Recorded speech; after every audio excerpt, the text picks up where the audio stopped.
اچھی بنائی ہیں تمہاری صورتیں. اللہ جب یہ کہہ رہا ہے کہ بہت اچھی بنائی ہیں تو یقیناً بہت اچھی ہوں گی.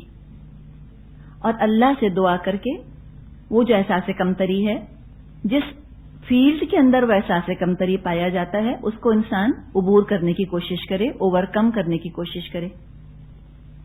اگر کہیں بولنا ہے اچھی طرح پریکٹس کرے، اچھی طرح تیاری کرے، اللہ کا نام لے کر پھر بول جائے.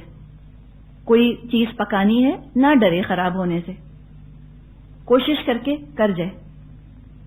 تو یہ تعزز ایسی چیز ہے کہ جس کا علاج ممکن ہے. لوگ نکل آتے ہیں تعزز سے، احساس کمتری کی گھاٹی سے، اس گڑھے سے نکل آتے ہیں لوگ، پھر ان کی شخصیتیں نکھر جاتی ہیں.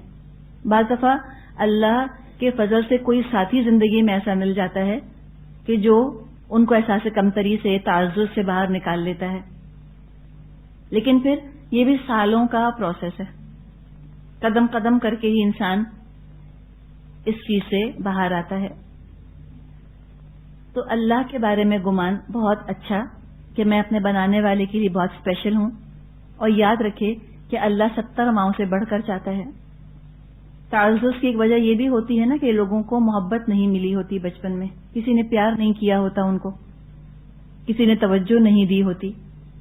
تو جو لوگوں کی طرف سے محرومیاں ملی ہوتی ہیں وہ سب شخصیت کے اوپر اثر انداز ہو جاتی ہیں. تو اگر کسی کو انسانوں کی طرف سے کوئی بھی پیار نہ ملا ہو، وہ سوچے کہ جس نے مجھ کو دنیا میں بھیجا وہ تو مجھ سے بہت پیار کرتا ہے نا، وہ تو میرا ساتھی ہے، وہ میرا مددگار ہے. اور اس طرح کے جملے انسان بولنا چھوڑ دے جس میں کہ اپنی برائی ہو. اس کو کوئی فخر کی بات نہ سمجھے کہ ہم تو خود ہی اپنی برائی بہت کرتے ہیں، ہم تو خود ہی اپنے بچوں کو برا بھلا کہتے رہتے ہیں. اگر بچوں میں عیب ہے اور آپ کو پتا ہے، وہ عیب بچے کا آپ تک اور بچے تک محدود رہنا چاہیے. علم نشرح کرنے کی ضرورت نہیں.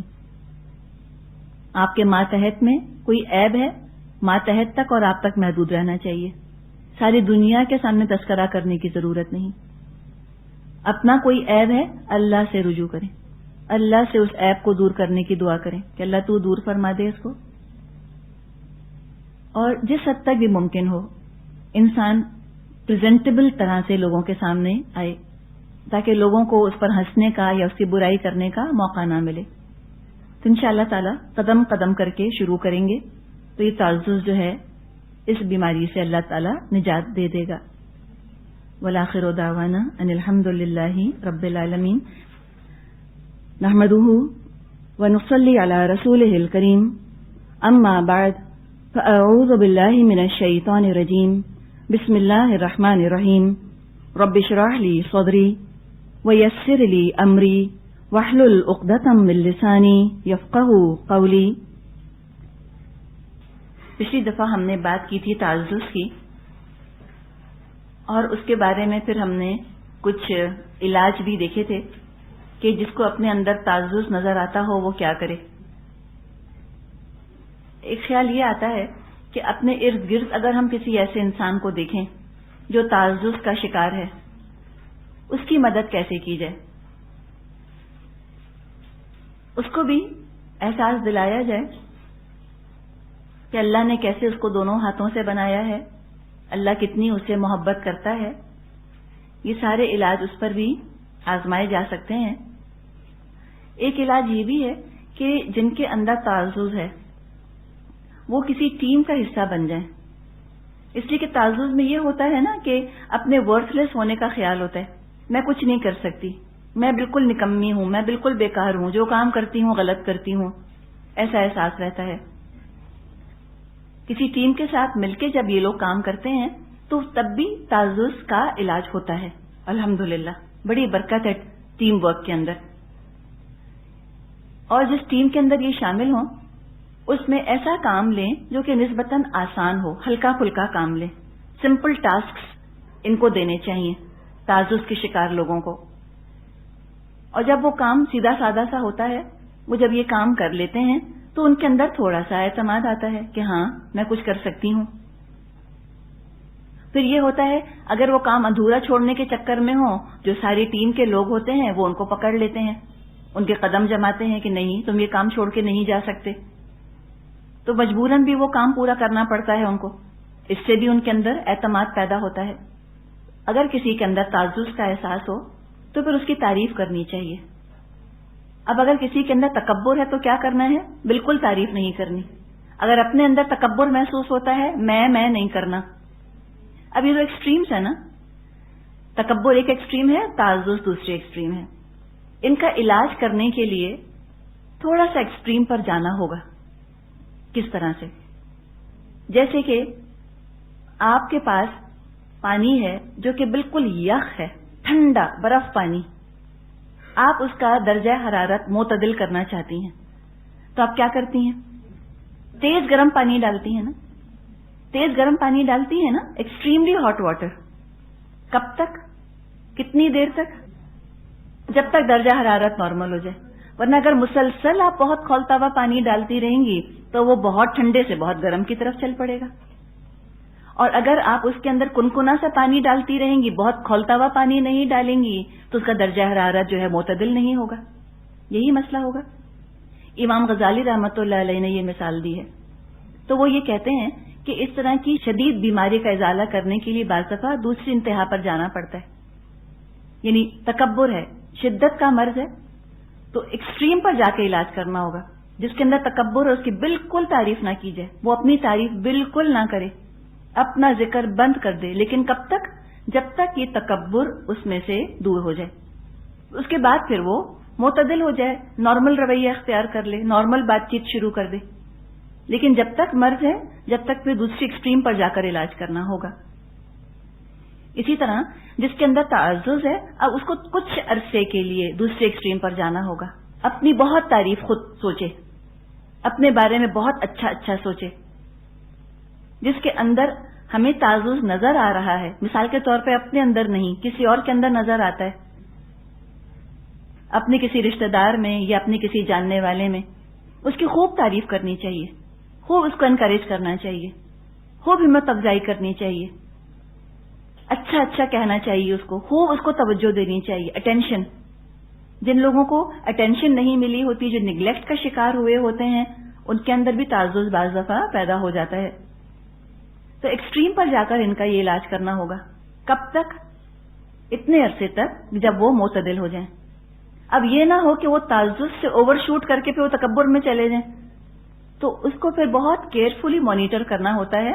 جیسے کہ ڈاکٹر دوا کا ڈوز دیتا ہے اس وقت تک جب تک صحت حاصل ہو جائے. تو اس صحت کو حاصل کرنے کے لیے بعض دفعہ یہ طریقہ بھی اختیار کرنا ہوتا ہے. یہ کام آتا ہے. ایک اعتدال پر آ کر رک جایا جائے بس. اب اس کے لیے ظاہر ہے یہ تو ٹرائل اینڈ ایرر ہے نا، ایکسپیریمنٹ کرنا ہوگا، تجربہ کرنا ہوگا، آگے پیچھے کچھ معاملہ ہوگا، پھر انشاءاللہ تعالی شخصیت جو ہے وہ ایڈجسٹ ہو جائے گی. یہ جو دو انتہائیں جن کا کہ ذکر کیا گیا، ان کے بیچ میں ہے تواضع، جو کہ آج کا ہمارا موضوع ہے. تواضع، ہمبل ہونا، ماڈسٹ ہونا. متواضع شخصیت کو اسلام پسند کرتا ہے، اس لیے کہ اسلام خود بھی معتدل دین ہے. اللہ تعالیٰ نے فرمایا ہے قرآن میں، وَعِبَادُ الرَّحْمَنِ الَّذِينَ يَمْشُونَ عَلَى الْأَرْضِ هَوْنًا. رحمان کے بندے تو وہ ہیں جو زمین میں دھیمی چال چلتے ہیں. ایک اور حدیث میں آتا ہے وَمَا تَوَاضَعَ أَحَدٌ لِلَّهِ إِلَّا رَفَعَهُ اللَّهُ. کوئی شخص اللہ کے لیے تواضع اختیار نہیں کرتا مگر یہ کہ اللہ اس کا درجہ بلند کرتا ہے.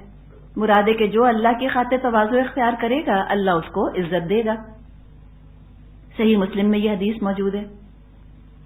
ایک اور حدیث ہے صحیح مسلم میں، ان اللہ اوحى الی ان تواضعوا حتى لا يفخر احد على احد ولا يبغي احد على احد. آپ نے فرمایا اللہ تعالیٰ نے میری طرف وحی بھیجی ہے، فرمایا اللہ تعالیٰ نے میری طرف وحی بھیجی ہے کہ آپس میں تواضع اختیار کرو، حتیٰ کہ کوئی کسی پر فخر نہ کرے اور نہ کوئی کسی پر زیادتی کرے. تو یہ بیلنسڈ ہے جو کہ ریکوائرڈ ہے. تواضع دل کا، روح کا فعل ہے، روح کی کیفیت ہے، جسم سے اس کا کوئی تعلق نہیں. یہ دل کی کیفیت کا نام ہے. اور وہ یہ ہے کہ خود کے پاس جو کچھ ہے اس کا کریڈٹ انسان خود نہ لے بلکہ اس کا کریڈٹ اللہ کو دے۔ تواضع یہ ہے کہ انسان اپنے بارے میں زیادہ نہ سوچے، اپنے بارے میں بہت سوچے گا عجب کا شکار ہوگا، لیکن اس کا مطلب یہ نہیں کہ وہ اپنے آپ کو گھٹیا سمجھے، یہ بھی نہیں کرنا۔ تو کسی نے بہت ہی پیاری بات کہی ہے ماڈسٹی کے بارے میں کہ modest people do not think less of themselves but they think about themselves less. اپنے آپ کو کم نہیں سمجھتے متواضع لوگ، اپنے بارے میں کم سوچتے ہیں، ہر وقت ان کے ذہنوں کے اوپر ان کی اپنی شخصیت نہیں چھائی رہتی۔ یہ ہے دراصل تواضع، انسان میانہ روی اختیار کرے۔ اب اگر کسی کو محسوس ہوتا ہے کہ لوگ اس کی عزت میں، اس کی تعظیم میں غلوف کر رہے ہیں، دراصل آغاز تو یہیں سے ہوتا ہے نا، عجب تو یہیں سے آتا ہے جب لوگ منہ بھر بھر کے تعریفیں کرتے ہیں۔ اگر کسی کو محسوس ہو کہ میرے ساتھ یہ معاملہ ہو رہا ہے اور لوگ میرا درجہ حد سے زیادہ بڑھا رہے ہیں، ایسی ایسی خوبیاں میرے اندر بیان کر رہے ہیں جو میرے اندر پائی نہیں جاتی، تو ایسے میں اصلاح کے لیے، کریکشن کی خاطر اپنی کسی کمزوری کا ذکر کر دیں۔ اب کوئی آپ کی بہت تعریف کرتا ہے، مثال کے طور پہ کھانا پکانے کی بہت تعریف کرتا ہے، اب وہ اتنی تعریف کر رہا ہے تو فوراً خطرے کی گھنٹی بجنی چاہیے کہ اب میرے اندر عجب آنے والا ہے یا آ گیا۔ اب جب تعریف اس طرح ہوتی ہے مجلس محفل میں تو دو طرح کے خطرے ہوتے ہیں، ایک تو اپنے اندر عجب آنے کا، ایک دوسروں کے حسد کا۔ اب اگر کوئی کہتا ہے آپ سے کہ آپ اتنا اچھا کھانا پکاتی ہیں، اتنا بہترین کھانا پکاتی ہیں، آپ کیا جواب دیں گی اس کو؟ کچھ لوگوں نے کہا کہ ہم کہتے ہیں کہ بھئی اللہ ہی نے مزہ دیا ہے میرے ہاتھ میں، یہ تو اور غصہ آئے گا سن کے کہ واہ یہ اچھی اللہ کی پیاری ہیں، ہمارے ہاتھ میں مزہ نہیں دیا، یہ اتنی نیک ہیں کوئی، اللہ نے ان کے ہاتھ میں مزہ دیا۔ یا کوئی کہتے ہیں کہ ہم کہتے ہیں کہ ریسیپیز بہت اچھی ہیں، کوئی چیز لوگوں کو نا چین نہیں دے گی، نہ اپنا عجب کم ہوگا، بلکہ یہ تو پھر اور عجب کا احساس ہو سکتا ہے پیدا ہو کہ دیکھا اتنی عبادت کرتی ہوں، قرآن پڑھتی ہوں، تو میرے ہاتھ میں مزہ کتنا آ گیا ہے، یہ تو اور فتنہ ہے اس کے اندر، تو اور مشکل ہے۔ تو جب کوئی آپ کی تعریف کرے کپڑوں کی، آپ کے ٹیسٹ کی، کھانا پکانے کی، شکل صورت کی، تو آپ اس وقت اپنی کسی غلطی یا کمزوری کا ذکر کر سکتی ہیں تواضع کی خاطر۔ مثال کے طور پہ کھانے پکانے کو ہم لے لیں، کوئی کہتا ہے کہ بھئی کیا آپ تو بس پکاتی ہیں، ہم تو یوں انگلیاں چاٹتے رہ جاتے ہیں، ایسا تو کبھی کھایا نہیں ہم نے، تو آپ کہہ دیں خاموشی کے ساتھ ایک آدھ دفعہ پکایا تو بہت برا پکا، جل گیا کہ نمک تیز ہو گیا، یا یہ کیک جو ابھی آپ کو اتنا اچھا نظر آ رہا ہے، ایک دفعہ یہ کیک بنایا تھا تو پھولا ہی نہیں، بالکل بیٹھ گیا، بالکل سخت ہو گیا۔ سچی بات، اور غلطیاں ہم سب سے ہوتی ہیں نا، تو کسی اپنی غلطی کا ذکر کر دیجئے، انشاءاللہ اس میں کیا ہوگا کہ لوگوں کے اندر حسد پیدا نہیں ہوگی، ان کو بھی چین آ جائے گا کہ شکر ان سے بھی غلطی ہوتی ہے۔ اگر آپ نے یہ کہا کہ صرف ایک دو چیزیں ہی تو اچھی بنتی ہیں، وہ کہیں گے ہم نے بریانی بھی کھائی تھی، آپ کی اندر مرغی بھی کھائی تھی، ہم نے تو کباب بھی کھائے تھے اور میٹھا بھی کھایا تھا، آپ تو سب بہت اچھا بناتی ہیں، ہم کہیں نہیں نہیں میں کچھ اچھا نہیں بناتی، وہ کہیں نہیں نہیں آپ تو سب بہت اچھا بناتی ہیں، ایک کہانی شروع ہو جاتی ہے اس کے بعد۔ تو یہ نہ کریں۔ اگر آپ نے یہ کہا نا کہ میں کچھ اچھا نہیں پکاتی، اتفاقاً کبھی کبھی اچھا پکتا ہے، اگلے کو سخت اریٹیشن ہوتا ہے، خواہ ماڈسٹ بن رہی ہیں، فالس ماڈسٹی۔ دیکھیے فالس ماڈسٹی کی ہم بات نہیں کر رہے، یہ اتنی تکلیف دہ چیز ہے، اس سے بہتر فخر کر لے انسان، بجائے کہ وہ جھوٹا جھوٹا جو ہے متواضع بنے کہ ہائی نہیں میں کہاں اس قابل کہ میں کچھ کروں، مجھ پہ تو کچھ اچھا لگتا ہی نہیں، اترائے جاتے ہیں دل کے اندر، خوب پتہ ہے بہت اچھے لگ رہے ہیں اور بولے جاتے ہیں اس طرح سے، دل کرتا ہے چپ ہو جائیں بس نہ بولیں، اتنا انسان کو جو ہے نا وہ اریٹیشن ہوتا ہے۔ فالس ماڈسٹی کی ہم بات نہیں کر رہے، دیکھیں اس کو آپ میک اپ کی طرح سمجھیں، تکبر بھی عیب ہے اور تعزز بھی عیب ہے، اس عیب کو چھپانا ہے ہم کو تزکیے کے ذریعے سے۔ تزکیہ کیا ہے؟ میک اپ، جیسے میک اپ کر کے عیب چھپائے جاتے ہیں۔ اب کسی کے منہ پہ دھبے وغیرہ ہوتے ہیں تو فاؤنڈیشن لگاتے ہیں نا، اور فاؤنڈیشن ایسے لگاتے ہیں کہ پتہ ہی نہ چلے کہ فاؤنڈیشن لگا ہے۔ تو یہ ہے دراصل طریقہ کام کرنے کا، تواضع یہ ہے، یوں سمجھیں اس طرح سے اپنے عیب کو چھپانا، نہ صرف چھپانا بلکہ ختم کر دینا چاہ رہے ہیں ہم اپنے عیب کو۔ اب کوئی میک اپ اگر کرے، فاؤنڈیشن لگائے اور آدھے انچ کی لیئر لگا کر آ جائے تو وہ تو بدنما لگے گا، بہت برا لگے گا، اس سے تو وہ عیب بہتر تھا، وہ دھبا نظر آتا وہ بہتر تھا، بجائے کہ اتنی موٹی جو ہے وہ سفید فاؤنڈیشن کی لیئر لگا لی اپنے اوپر، وہ زیادہ بری لگی. تو ایسی تواضع اختیار نہیں کرنی کہ اور شخصیت جو ہے وہ بدنما ہو جائے، اور وہ تواضع جو ہے وہ شخصیت کا عیب بن جائے بجائے کہ خوبی بننے کی. تو فالس ماڈسٹی اچھی نہیں. آپ کو پتہ ہے کھانا اچھا پکا ہے، مثال کے طور پہ آپ کو پتہ ہے آپ اچھی لگ رہی ہیں، ابھی نئی کہنے کی ضرورت نہیں. تواضع کیا ہوگی؟ خوبی کا آپ نے مانا، لیکن کہا کہ ہاں اگر بہت زیادہ ذکر ہو رہا ہے اور آپ کو محسوس ہونے لگتا ہے کہ فلاں کو بہت برا لگ رہا ہے میری تعریف کرنا، جٹھانی کی تعریف ہو رہی ہے اور دیورانی کا سخت موڈ آف ہوا ہے، وہ ہاتھ نہیں لگا رہی اس ڈش کو جو جٹھانی نے پکائی، تو جٹھانی کے الارم بیلز بجنے چاہیے نا، یہ کوئی پرابلم ہے اس وقت. ایسے میں اگر وہ ذکر کر دے کہ میں نے فلاں وقت یہ پکایا تھا تو بہت ہی خراب پکا تھا، دیورانی کو بھی ایک دم سکون ہو جائے گا. اب وہ کھانا شروع کر دے گی. اور خالی دیورانی جٹھانی کی بات نہیں ہے، یہ اس طرح سے حسد اور دوسروں کی خوبی کا برا لگنا یہ تو کسی بھی رشتے میں ہو سکتا ہے. ماں بیٹی میں ہو سکتا ہے، ساس بہو میں ہو سکتا ہے، بہن بہن میں ہو سکتا ہے، بھائی بھائی میں ہو سکتا ہے، کسی میں بھی ہو سکتا ہے. ہم تو ایک مثال کے طور پہ ڈسکس کر رہے ہیں ایک رشتے کو. تو اس طرح اپنے کسی چھوٹے سے ایپ کا ذکر کر دینے سے اپنا نقطہ نظر بھی درست ہوتا ہے، اپنے اندر عجب بھی نہیں آتا اور اگلا بھی سیٹل ہو جاتا ہے. اسی طرح اگر کسی کو اپنی اصلاح سے مایوس ہوتے دیکھیں،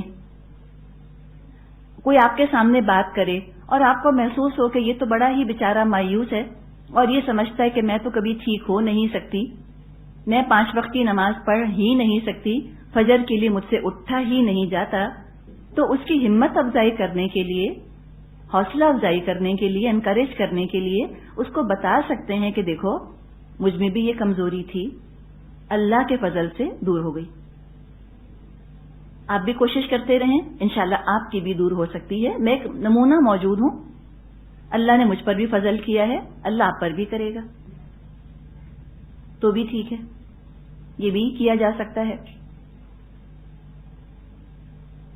یا اگر کوئی بھی صورتحال ایسی نہ ہو، خود بخود اپنے اوپر عجب پیدا ہونے لگ جائے یا فخر آنے لگے اپنے اوپر، تو اپنا ذکر کچھ کمی کے ساتھ کیا جا سکتا ہے.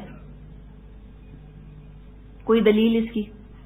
دلیل یہ ہے کہ ایک دفعہ عمر رضی اللہ عنہ جب امیر المومنین بنے، ایک دفعہ منبر پر آئے، لوگوں کو جمع کیا اور خطاب ان سے کیا اور اپنے آپ کا ذکر کرتے ہوئے کہنے لگے لوگوں کے سامنے کہ اے عمر، تو وہی نہیں جو مکے میں بکریاں چرایا کرتا تھا. لوگ بڑے حیران ہوئے. بعد میں کہا حضرت عمر سے کہ یہ آپ کو کیا سوجی، اتنی بڑی مملکت کے آپ امیر المومنین ہیں، اب لوگوں کے سامنے آپ کو یہ کیا ضرورت تھی کہنے کی کہ میں مکہ میں بکریاں چرایا کرتا تھا. تو اس پہ انہوں نے جواب دیا کہ ایک دن میں بیٹھا ہوا تھا، بیٹھے بیٹھے میرے دل میں خیال آیا کہ واہ عمر، کتنی بڑی مملکت آج تیرے پاس ہے. بس یہ خیال آیا تو میں نے اس کا علاج چاہا کہ میں لوگوں کو بتا دوں میری اصل حقیقت کیا ہے. تو کیا ہوا؟ علاج ہو گیا. تقویٰ تھا تو وہ شیطانی خیال کو وہیں پہچان گئے، وہیں پکڑ لیا، وہیں اس کو، اس سانپ کو مار دیا، اس سانپ کے بچے کو، اس سے پہلے کہ وہ اژدہا بن کر اور ساری نیکی کو نگل جائے، سارے ایمان کا دشمن بنے، اس میں زہر گھولے، وہیں اس کا ایک قلع کما کر دیا. اس سے بھی تواضع آتی ہے. مثال کے طور پہ آپ کسی بہت بڑے گھر میں رہتی ہیں، بہت خوبصورت گھر میں رہتی ہیں،